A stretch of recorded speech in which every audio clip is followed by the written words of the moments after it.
Assalamualaikum warahmatullahi wabarakatuh.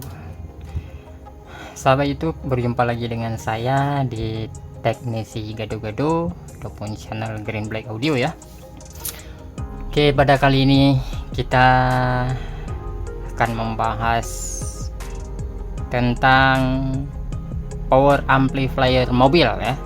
Tapi sebelumnya saya mau tahu ini kondisi keadaan ya tuh sahabat itu semuanya ataupun subscriber saya semuanya sehat selalu ya tentunya ya, dimanapun abang-abang saudara-saudara berada.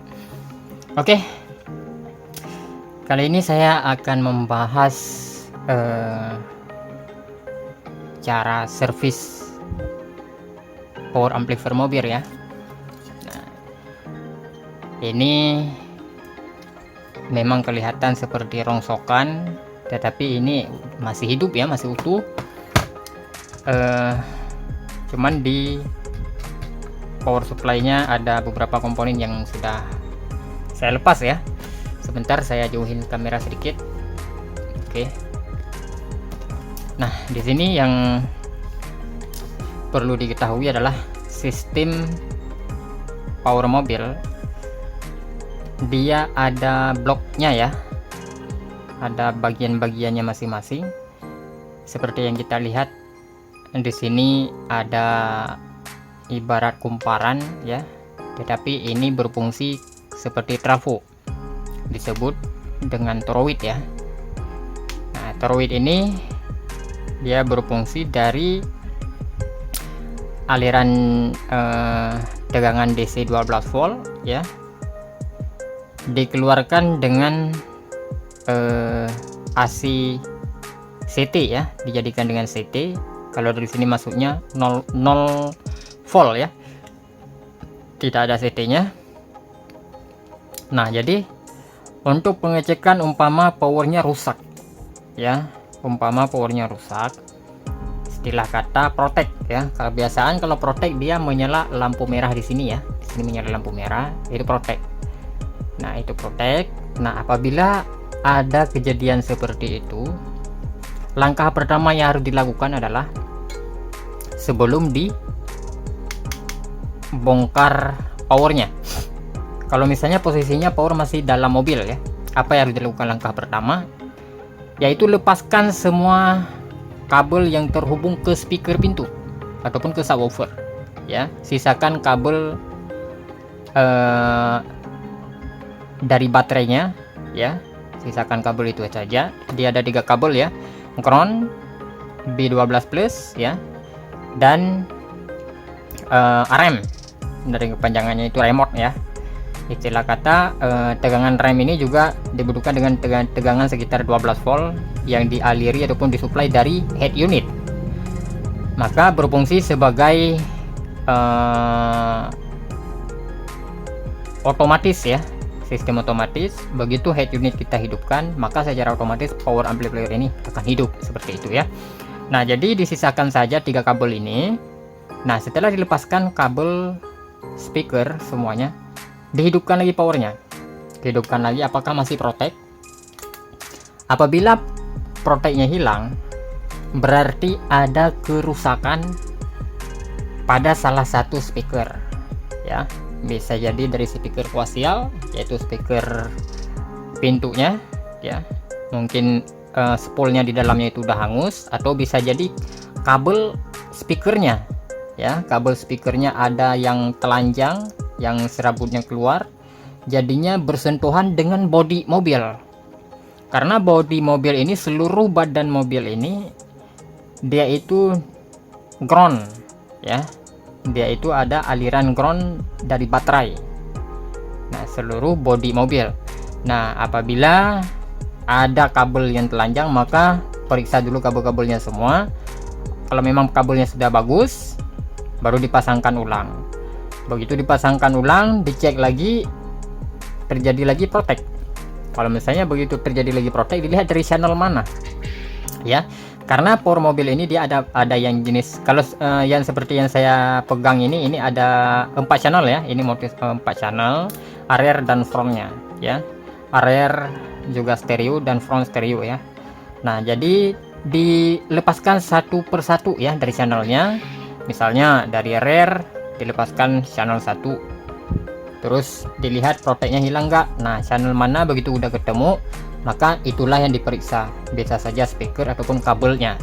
Nah, langkah selanjutnya, kalau memang masih aja terjadi protek, maka baru kita lepaskan kabel inputnya ya, yang menuju ke head unit.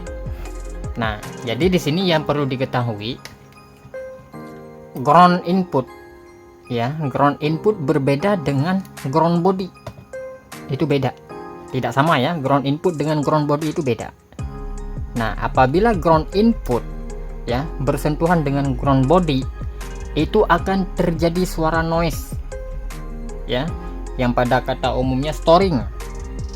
Misalnya waktu kita gas, mobilnya bunyinya wing, diikuti irama suara mobil.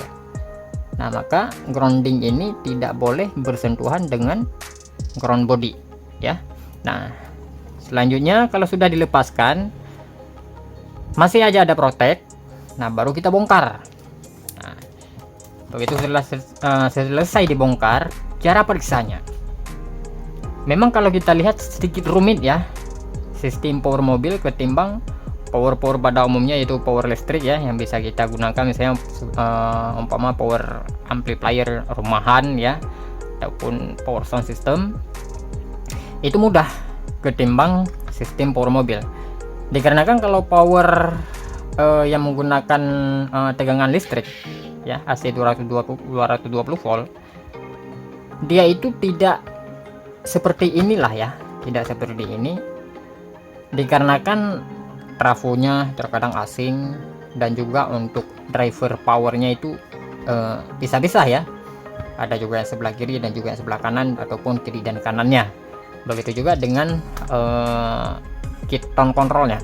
Nah, jadi kalau power mobil dia menyatu seperti ini ya, ada juga yang terpisah, tergantung produknya ya, tergantung produk juga.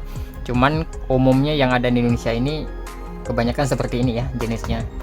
Nah, sistem servisnya juga sama ya, merek apa aja sama ya, cara servisnya sama. Nah, langkah yang pertama yang harus dilakukan adalah bagaimana sih supaya tidak terlalu repot untuk memeriksa komponen mana yang bermasalah ataupun channel sebelah mana yang bermasalah ya. Nah, untuk power mobil dia ada 3 bagian. Yang pertama di sini, ini adalah bagian inverter ya. Ini inverter DC-DC ya, bukan inverter DC ke AC ataupun AC ke DC, tetapi DC ke DC. Dari DC 0 dijadikan sebagai CT ya. Nah, jadi yang pertama sekali ini tadi ini yang saya bilang ya, ini adalah dari sini ke sini adalah bagian inverter. Nah, di tengah ini, di tengah-tengah ini yang ada kapasitor kapur ya, resistor kapur maksudnya, ini adalah blok ataupun driver powernya. Nah, di tengah-tengah sini adalah driver powernya, dan selanjutnya yang paling ujung ini ya, ini adalah di bagian tone control. Nah, langkah yang kita lakukan, channel mana yang rusak, ataupun bisa jadi rusaknya di bagian tone controlnya ya, bagian tone controlnya. Cara mengetahui ya apakah tone controlnya yang penyebab protek terjadi, atau bisa jadi di driver powernya, atau bisa jadi di modul inverternya. Nah, caranya gampang sekali. Yang pertama, langkah yang pertama yang harus kita lakukan, putuskan arus yang menuju ke tone control, di mana tegangan yang dialiri dari inverter ke tone control. Lihat saja, pasti ada semua power itu menggunakan resistor ukuran 2 watt ya, ukuran 2 watt, ada yang 220, ada yang 330 ohm ya, tergantung juga dari kapasitas powernya ya, atau dari tegangan voltnya ya. Makin besar tegangan volt dikeluarkan oleh inverter, maka makin besar juga ukuran resistor yang digunakan. Nah, seperti yang jenis ini menggunakan resistor ukuran 330 ohm. Nah, jadi ini kita lepaskan saja ya, satu kaki saja dilepaskan. Nah, itu otomatis tegangan dari power supply-nya ke modul ke drive tone kontrolnya sudah terputus ya. Nah, begitu kita lepaskan, hidupkan lagi. Apakah masih protek? Misalnya lampu merah masih menyala juga, berarti di bagian di bagian tone kontrolnya aman-aman saja, tidak bermasalah. Nah, langkah yang kedua yaitu kita putuskan jalur yang terhubung ke dua bagian driver powernya ya. Di sini ada dua bagian ya, ada dua bagian driver power. Sebelah sini kemari itu adalah rear ya, dan dari sebelah sini kemari itu adalah front ya. Nah, maka disebut dengan power ini 4 channel. Ini channel 1 dan channel 2, ya ini channel 3 dan channel 4, seperti itu ya. Nah, jadi kita lihat saja jalur dari power supply ataupun dari elko ya. Di sini ada elko-nya. Kita lihat yang menuju ke driver powernya. Kita putuskan saja ya, satu-satu bagian kita putuskan. Nah, setelah itu ketemulah ya, misalnya umpama di sini sudah mendapatkan di mana penyebab permasalahan sampai terjadinya protektor. Nah, jadi kita tidak perlu repot-repot harus melepaskan semua komponen yang ada di sini, terutama sekali yaitu TR finalnya ya. Tidak perlu repot-repot harus dilepaskan semua, dicek satu persatu. Oh, ini bagus, pasang lagi, cek lagi, oh ini bagus, pasang lagi. Akhirnya yang sudah dilepaskan itu ternyata nggak rusak ya. Nah, maka di situ cara sebenarnya sangat mudah sekali. Kunci utama jalurnya seperti ini ya. Ini kan ada jumperannya ya, dia menggunakan jumperan kawat ya. Ini menuju ke elko. Nah, ini dua ya, menuju ke channel sebelah sini ya. Dan di sini ada juga di sini ya, di sini ada jumperannya. Oh, kalau memang tidak ada yang menggunakan jumperan, dipotongkan saja jalurnya di belakang ya. Nah, seperti ini contohnya ya. Nah, dipotongkan aja pakai pisau ya, ke arah mana, jalur sebelah mana yang merasa dicurigakan. Nah, setelah itu baru diperiksa ulang. Kalau memang di powernya ataupun di driver powernya itu tidak ada permasalahan, tetapi proteknya masih ada, baru di sini tetap hubungan jadi putuskan dulu ya, tegangan dari power supply-nya ya ataupun dari inverternya jangan dimasukin dulu kemari. Nah, baru diperiksa di sini. Ini adalah blok induk pengapiannya ataupun inverternya ya. Dia ada bagiannya. Di sini adalah bagian IRF ya, ini IRF yang masuk dari baterai DC 12 volt menuju ke sini ya, masuk ke IRF. Dari IRF dibagi masuk lagi ke toroid ini. Dari toroid ini maka dijadikan sebagai CT ya, tegangan CT, yaitu di sini keluarnya AC ya, AC CT nya. Nah, jadi kita periksa IRF nya apakah masih bagus ya. Nah, jadi kalau memang IRF nya bagus, kita periksa di bagian protektor. Ini adalah bagian protektornya ya, ini bagian protektornya, dan ini bagian power supply nya ya. Nah, jadi cara memeriksa di sini, ininya dilepaskan. Nah, seperti yang ada di video ini dilepaskan ya, kaki ini dilepaskan. Jadi ini otomatis tidak ada aliran yang masuk lagi ke sini ya, ini dilepaskan. Oke, bisa saja nanti diodanya, di sini ada dioda ya, bisa saja dia diodanya yang bermasalah ataupun short ya. Nah, jadi terjadi juga protektor. Maka seperti itulah sistem kerja power supply power amplifier mobil ya. Oke, mungkin untuk di lain kesempatan saya akan membahas tentang power mobil juga, gimana caranya power mobil digunakan di listrik ya, supaya power mobil ini bisa digunakan di rumah bagaimana caranya ya, nanti di video yang lain akan saya upload lagi. Nah, di sini satu lagi yang saya bahas ya, karena ada juga pendapat dari beberapa teknisi ya, yang mungkin tergantung dari ilmu pengetahuannya. Nah, jadi di sini bukan berarti saya sudah mahir sekali, bukan juga saya ini sudah ahli sekali ya di bidang ini, cuman saya bisa dibilang memang profesionalnya di bagian audio mobil. Nah, jadi bukan profesional ya, istilah kata saya memang kerjanya sangat fokus ke bagian audio mobil. Nah, jadi di sini ya, fungsi resistor yang ukuran 2 watt ini ya, masuk dari power supply-nya ataupun dari inverternya. Ini inverter berbeda-beda, ada yang 18 volt ya, ada yang 24, ada yang 28, ada yang 32, tergantung dari kualitas ya, dari kualitas powernya dan juga dari daya watt powernya. Maka makin besar wattnya, makin bagus kualitasnya, juga dengan driver inverternya juga makin besar juga ya, seperti toroid juga makin besar.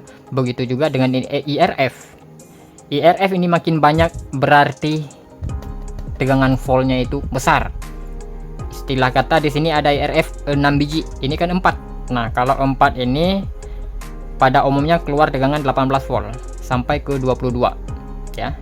Nah, kalau ini banyak sekitar 6, itu tegangan di sini sekitar 28 volt ataupun 32 volt.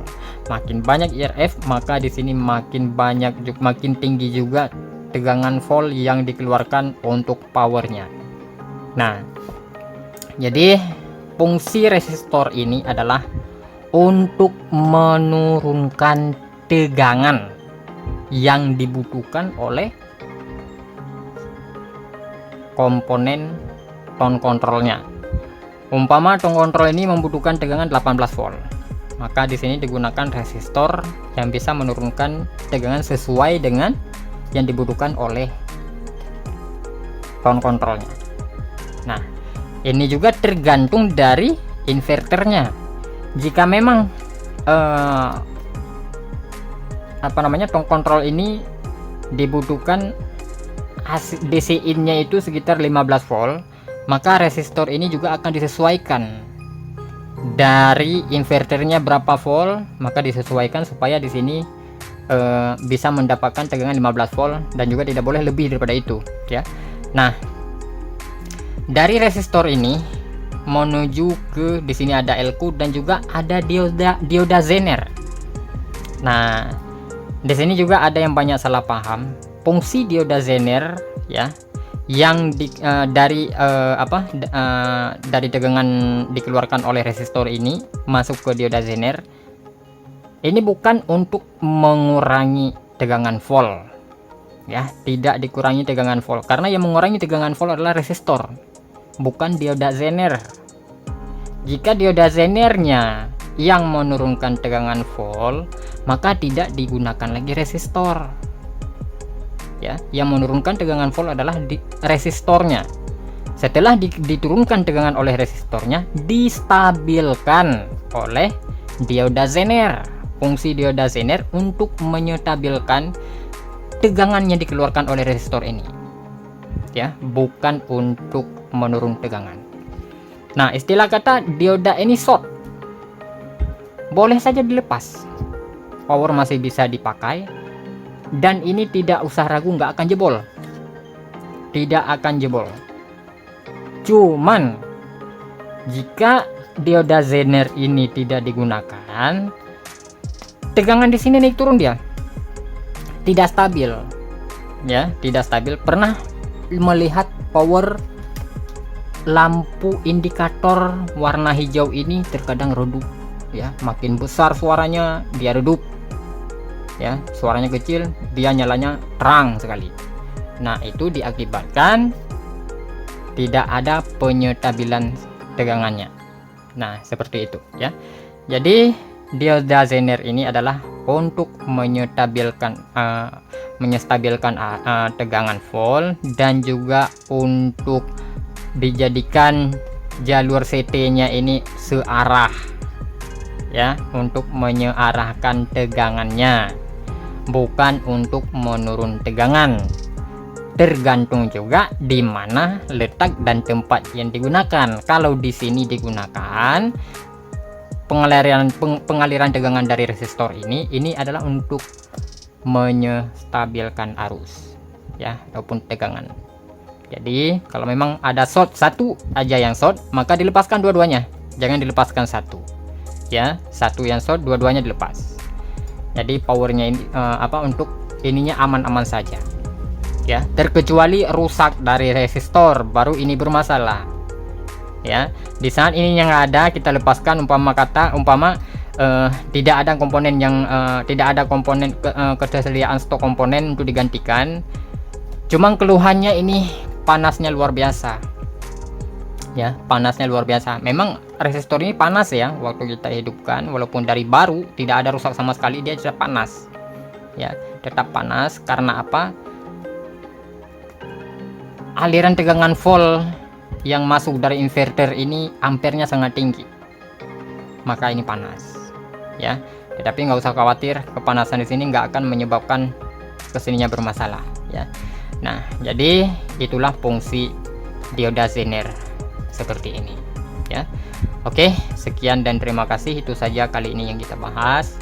Di lain kesempatan ataupun di lain waktu ya, kita akan membahas lagi tentang power mobil ya, supaya bisa kita gunakan di rumahan ya, ataupun bisa kita gunakan dengan trafo ya. Tidak perlu harus menggunakan adaptor ataupun kayak power supply ya, tidak perlu, cukup trafonya saja. Nanti di video lain kali ya akan saya bahas. Untuk kali ini saja. Jadi di sini saya hanya berbagi pengetahuan saja ya, sesuai dengan pengalaman saya dan juga sesuai dengan sepengetahuan saya yang sudah pernah saya kerjakan, seperti itu ya. Nah, di sini kita sama-sama belajar ya, saling membenahi saja. Kalau memang ada kekurangan dari saya, dikoreksi ya, karena saya juga belum semahir teknisi-teknisi yang lain. Seperti itu saja. Di lain kesempatan, di lain waktu kita berjumpa lagi. Terima kasih untuk sahabat YouTube yang sudah subscribe dan juga yang sudah like. Sehat selalu ya, panjang umurnya juga, mudah rezekinya juga. Mohon bantu share, mohon bantu di follow juga ya, dibantu meramaikan supaya nanti kita bisa menambahkan lagi konten-konten yang lain yang bisa bermanfaat buat kita semua, tentunya seperti itu saja ya. Oke, baik, terima kasih atas partisipasinya dan juga yang sudah menonton. Saya ucapkan akhir salam, assalamualaikum warahmatullahi wabarakatuh.